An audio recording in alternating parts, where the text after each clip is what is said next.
Terrorism फौज अकेली ख़त्म नहीं कर सकती, बल्कि अगर मैं ये कहूँ कि फौज को इसमें लीड भी नहीं लेनी चाहिए, इसकी लीड भी बनती है सियासतदानों के पास और मईशतदानों के पास और मीडिया के पास। तो ये बात मेरा ख्याल है कि ये मेरी एक कंक्लूजन है।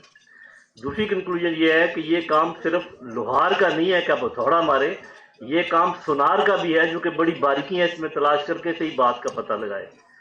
तीसरी बात यह है कि जिस इलाके में टेररिज्म हो रहा हो, अगर आप उसी इलाके के लोगों पर तोहमत लगा दें कि आप टेररिस्ट के साथ हैं, तो टेररिज्म कभी भी खत्म नहीं हो। ये बातें तो मैं टेररिज्म के मतलब कह दी, इसको भी यहाँ मैं खत्म करता हूँ। दूसरी बात यह है कि जो ये फोरम है, इसकी एक बड़ी हिफाजत हो सकती है मालिक साहब अगर उधर मौजूद है, कि हम कम से कम ये एहसास दिला सकते हैं स्टेक होल्डर्स को कि आपका डायलॉग करना क्यों ज़रूरी है, और वो मैं भी बात कर देता हूँ। देखिए, जब हम देखते हैं अरब स्प्रिंग को, ये जितने मुल्क हैं, Iraq, Libya, Nigeria, Syria, Yemen, Sudan, तो हमें एक ख़ास पैटर्न नज़र आता है, ख़ास डिज़ाइन नज़र आता है कि सोसाइटी में ग्रोह पैदा किए जाए, उन ग्रोह में बहुत ज़्यादा बदमज़गी पैदा की जाए और इतना पॉइजनस कर दिया जाए कि बिल्कुल उनके आपस में बातचीत करने के इम्कानात ख़त्म हो जाए। एक तरफ आप साथ एस्टेब्लिशमेंट को खड़ा कर दें, दूसरी तरफ बाहर के लोग उसकी मदद करना शुरू कर देते हैं और एक सिविल वॉर की कैफियत शुरू हो जाती है और वो मुल्क तबाह हो जाए। जितने मुल्कों का मैंने नाम लिया है, यही पैटर्न चला है और इसी तरीके से तबाह हुए हैं। अब आप अपने इलाके में देख लें, पाकिस्तान के मुतालिक है, हम अंदरूनी बातें तो कर रहे हैं, एक और बड़ा नेगेटिव स्टेक होल्डर है, वो है पाकिस्तान के दुश्मन। उनको क्या प्रॉब्लम है पाकिस्तान से? उनको प्रॉब्लम ये है कि एक इस्लामी ममलिकत के पास न्यूक्लियर पावर मौजूद है, न्यूक्लियर वेपन मौजूद है। उनको मालूम है कि न्यूक्लियर वेपन की हिफाजत फौज कर रही है और फौज को कमज़ोर किए बगैर वहाँ तक नहीं पहुँच सकते। फौज की कमज़ोरी के लिए ज़रूरी है कि अवाम और फौज में एक खलीज पैदा की जाए, और वो किसी हद तक पैदा पहले बहुत ज़्यादा हो गई थी, कुछ कमी आई है, लेकिन अभी भी मौजूद है। तो ये वही पैटर्न है।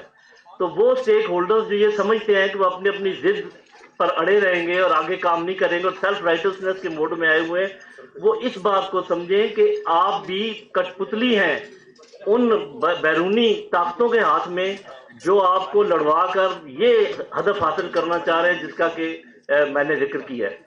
वे फॉरवर्ड की मैं छोटी सी बात कर लूँ, मैं कहता रहता हूँ, जो लोग मुझे फॉलो करते हैं जानते हैं, बहुत सारे लोग बात कर रहे हैं ट्रुथ एंड रिकंसिलिएशन कमीशन की, बहुत पूछा जाता है कि ये कैसे हो, कौन हो। देखिए, बात ये है कि यहाँ पर दूध का धुला कोई भी नहीं है। तमाम सियासी पार्टियाँ, मीडिया, जुडिशरी, फौज, सब ने बड़ी बड़ी गलतियाँ की हैं और सबको मानना पड़ेगा कि हमसे गलती हुई है। एक लाइन लगानी पड़ेगी कि इसके बाद हम ये गलतियाँ नहीं करेंगे। और गलतियाँ मेरा ख्याल है दो ही हैं और बहुत बड़ी जो मेरी नज़र में आती हैं। नंबर एक, foreign dictation, let us take no foreign dictation. इसमें ये कहना आसान है, करना मुश्किल है, लेकिन बहरहाल ये एक गलती है। दूसरी गलती, कॉन्स्टिट्यूशन और लॉ के मुताबिक मुल्क को चलाए। तो ये एक लाइन लगा ले, पीछे की माफी तलाफी करें। इस पर लोग बहुत तनकीद करते हैं, माफी तलाफी कैसे कर लें, उन्होंने तो हमारे कत्ल किए हुए।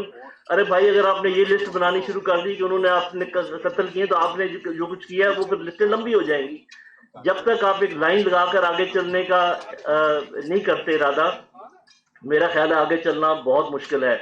और इसमें सभी को मिलकर बैठकर फिर पूछा जाता है गारंटी कौन देगा, और ये बात कन्वे हुई है इमरान खान साहब तक और वापस जवाब भी हमें किसी न किसी तरीके से मिला है।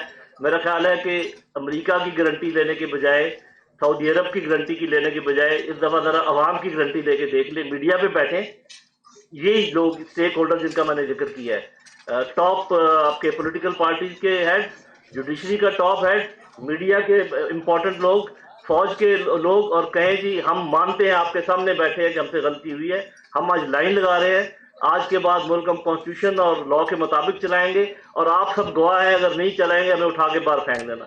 ये मेरे ख्याल से ओनली वे फॉरवर्ड। अब इसको कैसे ज़्यादा डिटेल साफ रहे, यहाँ मैं टाइम कंज्यूम करने के लिए नहीं कर सकता, लेकिन ये वो खदोखाल है जो मेरे जहन में है जिसके तहत हम आगे चल सकते हैं। और ये नहीं कहा जा सकता कि इस फोरम की कोई अफादियत नहीं है। अगर हम सिर्फ ये बावर करा दें स्टेक होल्डर्स को कि खतरात कितने ज़्यादा हैं, अगर आपने आपस में बातचीत ना की, तो मेरा ख्याल हम अपना काम कर लेंगे। Thank you so much general साहब, बहुत आपने कॉम्प्रिहेंसिव और ब्रीफ बात करके कोजे में समो दी सारी बात। मोहम्मद अली दुरानी साहब हमारे पास हैं।